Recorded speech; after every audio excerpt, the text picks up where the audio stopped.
आज की इस वीडियो में मैं आपको सुनाने जा रहा हूं पूरी दुर्गा स्तुति। मैं कोशिश करूंगा कि यह पूरी कथा आपको बहुत आसान और भावपूर्ण भाषा में समझा सकूं। अगर मुझसे कोई गलती रह जाए तो मुझे क्षमा करें।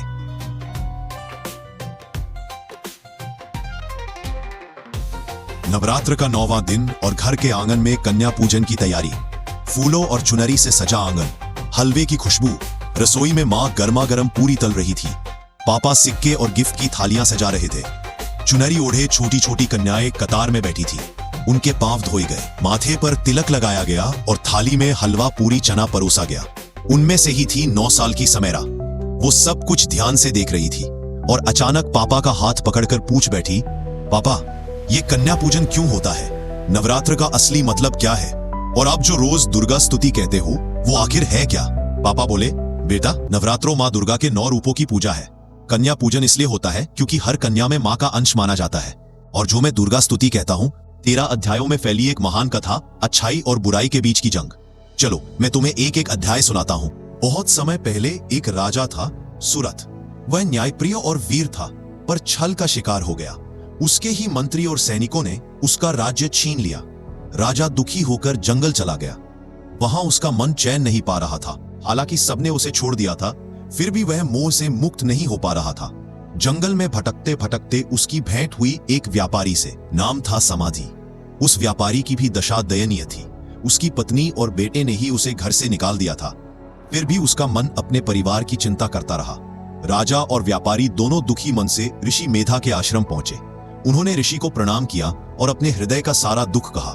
राजा ने पूछा, ऋषिवर यह कैसी माया है जो हमें बांधे रखती है? जिनसे हमें छल मिला, जिनसे हमें पीड़ा मिली, उनसे भी हमारा मन छूटता नहीं। हे ऋषिवर बताइए यह कौन है जो हमें बांधती है? ऋषि मेधा ने उत्तर दिया, राजन यह सब महामाया का प्रभाव है। यही शक्ति कभी मोह बनकर बंधन डालती है और यही शक्ति कृपा बनकर मुक्ति का मार्ग देती है। उन्हें ही लोग दुर्गा कहते हैं। सुनो मैं तुम्हें उनकी महागाथा सुनाता हूं। सृष्टि की शुरुआत हो रही थी।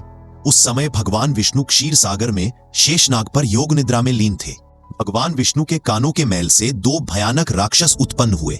नाम था मधु और कैटब। दोनों अत्यंत विशालकाय, बलवान और घमंड से भरे हुए थे।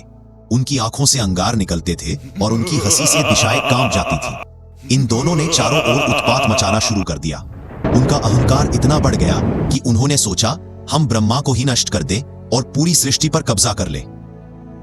ब्रह्मा जी भयभीत हो उठे। वे जानते थे कि इन असुरों को हराना केवल भगवान विष्णु के ही बस की बात है। लेकिन विष्णु तो गहरी योग निद्रा में थे। तब ब्रह्मा ने पूरी श्रद्धा से प्रार्थना की, हे मां योग निद्रा, कृपा कर भगवान विष्णु को जगाइए, इन असुरों से हमें बचाइए। देवी योग निद्रा ब्रह्मा की प्रार्थना से प्रसन्न हुई। उन्होंने विष्णु की निद्रा तोड़ी। विष्णु जागे और दोनों असुरों से युद्ध के लिए तैयार हुए। युद्ध आरंभ हुआ। मधु और कैटब इतने शक्तिशाली थे कि 5000 वर्षों तक संग्राम चलता रहा। विष्णु के हर वार को वे रोक देते और दोगुनी शक्ति से पलटवार करते। देवता चिंतित हो गए। तभी विष्णु ने मां योग निद्रा का ध्यान किया।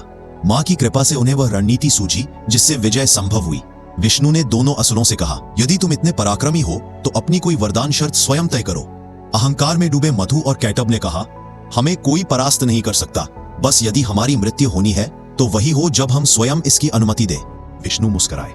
उन्होंने युद्ध का रुख मोड़ दिया और अपनी माया से दोनों असुरों को इतना थका दिया कि वे परास्त होकर बोले, अब हमें मार डालो, पर हमारे वरदान के अनुसार जल में नहीं, धरती पर। तभी विष्णु ने अपना विराट रूप धारण किया, दोनों को उठाकर अपनी जंघा पर रखा और वहां उनका वध कर दिया। इस प्रकार मां की कृपा और विष्णु की पराक्रम से मधु और कैटब का अंत हुआ और सृष्टि सुरक्षित रही। मधु और कैटब का अंत होने के बाद भी बुराई का नाश पूरा नहीं हुआ। कालांतर में एक और भयानक राक्षस जन्मा। नाम था महिषासुर। महिषासुर का रूप विचित्र था। वह आधा भैंस और आधा मनुष्य था। उसका शरीर पर्वत जैसा विशाल, आंखें अंगार जैसी लाल और उसकी गर्जना से धरती कांप उठती थी। उसने घोर तपस्या की और वरदान पाया, कोई पुरुष उसे न मार सके। इस वरदान ने उसे घमंडी बना दिया। धीरे धीरे उसने संपूर्ण पृथ्वी पर अपना अधिकार जमा लिया, फिर स्वर्ग पर आक्रमण किया। इंद्र और अन्य देवताओं की सेनाएं उसकी शक्ति के आगे टिक न सकी। देवताओं को पराजित कर उसने स्वर्ग लोक पर कब्जा कर लिया। देवता भयभीत और निराश हो गए। वे हिमालय पर एकत्र हुए और ब्रह्मा, विष्णु और महादेव से सहायता मांगी। तीनों महादेवताओं के क्रोध और तेज से एक अद्भुत प्रकाश निकला। वह प्रकाश समस्त देवताओं के तेज से मिलकर देवी स्वरूप में परिणत हुआ। वह थी मां दुर्गा, तेजस्वी अपार आभा से युक्त, 10 भुजाओं वाली और सिंह पर सवार। हर देवता ने उन्हें अपना दिव्य अस्त्र भेंट किया। महादेव ने त्रिशूल दिया, विष्णु ने सुदर्शन चक्र, इंद्र ने वज्र और घंटा, वरुण ने शंख, अग्नि ने शक्ति अस्त्र, वायु ने ध्वज, यम ने दंड, हिमालय ने स्वयं सिंह को उनका वाहन बना दिया, सूर्य ने अपना तेज प्रदान किया, कुबेर ने रत्न और हार दिए। इस प्रकार मां दुर्गा अद्वितीय शस्त्रों और शक्ति से सुसज्जित हुई। फिर आरंभ हुआ युद्ध। महिषासुर की असंख्य सेनाएं एक ओर और अकेली मां दुर्गा दूसरी ओर। 9 दिन और 9 रातें भयंकर संग्राम चला। धरती, आकाश, समुद्र सब युद्ध के कोलाहल से गूंज उठे। मां के वार से असुरों की सेना धराशायी होती रही। महिषासुर बार बार अपना रूप बदलता, कभी भैंस, कभी सिंह, कभी हाथी, कभी मनुष्य, लेकिन देवी के शस्त्रों से बच न सका। अंततः 10वें दिन मां दुर्गा ने अपने त्रिशूल से महिषासुर का वध किया। स्वर्ग और पृथ्वी फिर से धर्म और शांति से भर उठी। यही कारण है कि 9 दिन के युद्ध को नवरात्र के रूप में मनाया जाता है। जब महिषासुर का वध हुआ तो देवताओं के हृदय में राहत की लहर दौड़ गई। आकाश में नगाड़े गूंज उठे, शंखनाद हुआ और चारों ओर जय माता दी के स्वर फैल गए। सभी देवता मां दुर्गा के चरणों में झुक गए। उनके नेत्रों से आंसू बहने लगे। वे बोले, हे मां, आप ही शक्ति है, आप ही लक्ष्मी है जो धन देती है, आप ही सरस्वती है जो ज्ञान देती है, आप ही काली है जो दुष्टों का अंत करती है। देवताओं की यह स्तुति सुनकर मां प्रसन्न हुई। उन्होंने कहा, जब जब इस संसार में अधर्म बढ़ेगा, जब जब दुष्ट शक्तियां प्रबल होंगी, तब तब मैं नए नए रूपों में प्रकट होंगी। चाहे राक्षस हो, दैत्य हो या दुष्ट राजा, धर्म की रक्षा मैं स्वयं करूंगी। मां का यह वचन सुनकर देवताओं ने उन्हें प्रणाम किया। बेटा, यही था देवताओं की स्तुति, जहां सभी ने मां की महिमा स्वीकार की और मां ने यह वचन दिया कि धर्म की रक्षा के लिए वे सदा उपस्थित रहेंगी। बेटा, महिषासुर का अंत हो गया था, लेकिन अधर्म की जड़ें इतनी आसानी से नहीं मरती। एक बार फिर 2 भयानक असुर प्रकट हुए। नाम था शुंभ और निशुंभ। ये दोनों भाई अत्यंत शक्तिशाली थे। उन्होंने तप करके वरदान पाया था और उनके पास अनगिनत सेना, धन, वैभव और रत्न थे। उनका अभिमान इतना बढ़ गया कि वे सोचने लगे, देवताओं के स्थान पर हमें ही सबकी पूजा करनी चाहिए। जब उन्हें मां दुर्गा के तेजस्वी रूप और उनके सौंदर्य के बारे में पता चला तो उन्होंने अपने दूत भेजे। दूत ने देवी के सामने जाकर कहा, हे देवी, हमारे स्वामी शुंभ और निशुंभ ब्रह्मांड के सबसे शक्तिशाली राजा है। उनके पास असीम वैभव और संपत्ति है। वे चाहते हैं कि आप उनके साथ विवाह करें। उनके पास सोने चांदी के महल है, लाखों रथ है और असंख्य सेनाएं। आप जैसी देवी उनके साथ रहेंगी तो संसार में और कोई उनकी बराबरी नहीं कर सकेगा। देवी शांत मुद्रा में बोली, तुम्हारे स्वामी से कह दो, मैं उसी से विवाह करूंगी जो मुझे युद्ध में पराजित कर सके। जब यह संदेश शुंभ और निशुंभ तक पहुंचा तो उनका अहंकार आहत हो गया। वे क्रोध से भर उठे। उन्होंने गरज कर कहा, यह देवी हमें चुनौती दे रही है। इसकी सुंदरता ने हमें मोहित कर लिया था, पर अब इसका घमंड हमें स्वीकार नहीं। यदि यह हमारे साथ नहीं चलेगी तो हम इसे बलपूर्वक पकड़ लाएंगे। यही सोचकर उन्होंने अपनी विशाल सेना तैयार की। पहले भेजा सेनापति धूम्रलोचन। धूम्रलोचन की काया विशाल थी, उसकी आंखों से धुआं निकलता था। वह जहां जाता धुएं से आकाश काला हो जाता। सूरज की किरणें भी धरती तक नहीं पहुंच पाती। कहा जाता था कि उसकी दृष्टि मात्र से ही लोग बेहोश हो जाते थे। जब वह मां दुर्गा के सामने पहुंचा तो गर्जना करते हुए बोला, देवी, मेरे स्वामी शुंभ और निशुंभ ने तुम्हें आदेश दिया है, चुपचाप हमारे साथ चलो।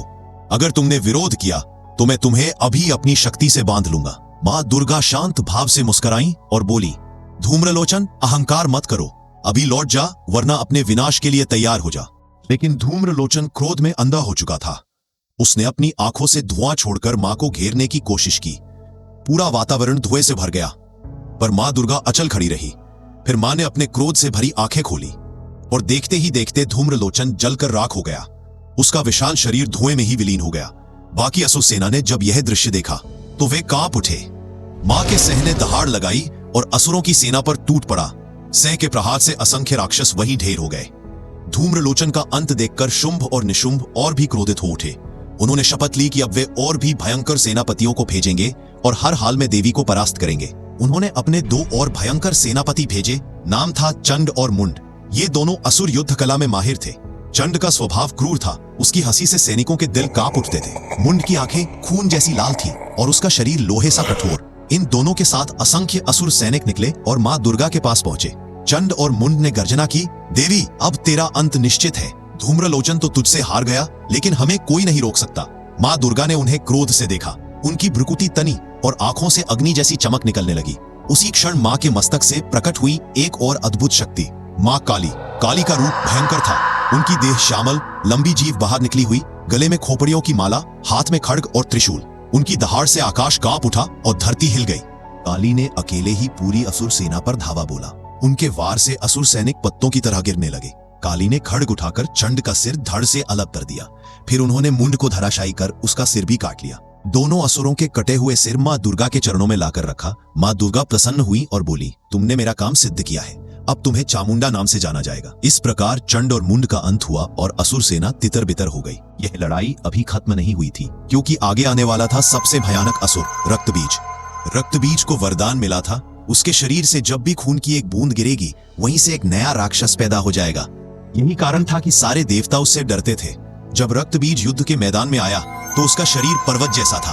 हाथ में गदा और तलवार लिए वह गर्जन करता हुआ बोला, दुर्गे, अगर तुझे अपनी जान प्यारी है तो शुंभ निशुंभ के आगे समर्पण कर दे, वरना इस धरती पर केवल रक्तबीज ही रक्तबीज नजर आएंगे। माँ दुर्गा सिंह पर आरूढ़ होकर शांत स्वर में बोली, रक्तबीज, तेरा अंत आज निश्चित है। युद्ध आरंभ हुआ। माँ ने अपने बाण चलाए, तलवार घुमाई, त्रिशूल से वार किया। हर वार के साथ रक्तबीज घायल होता और उसके शरीर से खून की बूंदें जमीन पर गिरती। जैसे ही रक्त टपकता, वैसे ही सैकड़ों नए रक्तबीज खड़े हो जाते। देखते ही देखते पूरा रणभूमि असुरों से भर गया। देवता चिंतित हो उठे। माँ, यदि रक्त की हर बूंद से राक्षस पैदा होते रहेंगे तो यह युद्ध कभी खत्म नहीं होगा। तभी माँ दुर्गा आदेश दिया, माँ काली, इस रक्तबीज का अंत केवल तुम्हारे द्वारा संभव है। माँ काली प्रकट हुई। लाल जीभ बाहर निकली हुई, गले में खोपड़ियों की माला, हाथ में खड्ग। उन्होंने अपनी विशाल जिह्वा फैला दी।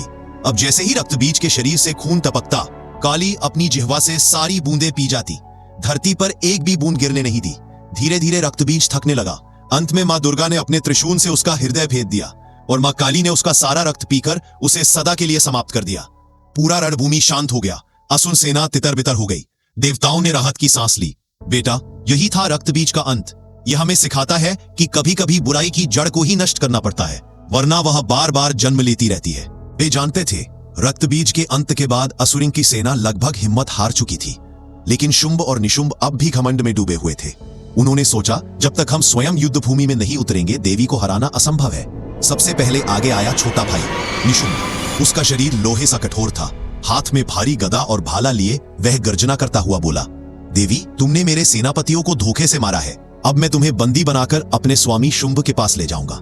युद्ध आरंभ हुआ। निशुंभ ने अपनी गदा आकाश में उठाई और पूरी शक्ति से मां दुर्गा पर प्रहार किया, लेकिन मां ने सहजता से अपने ढाल से उसका वार रोक दिया।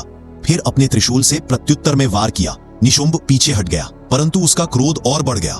युद्ध घंटों तक चलता रहा। निशुंभ बार बार देवी को पकड़ने की कोशिश करता, पर मां दुर्गा का हर प्रहार उस पर भारी पड़ता।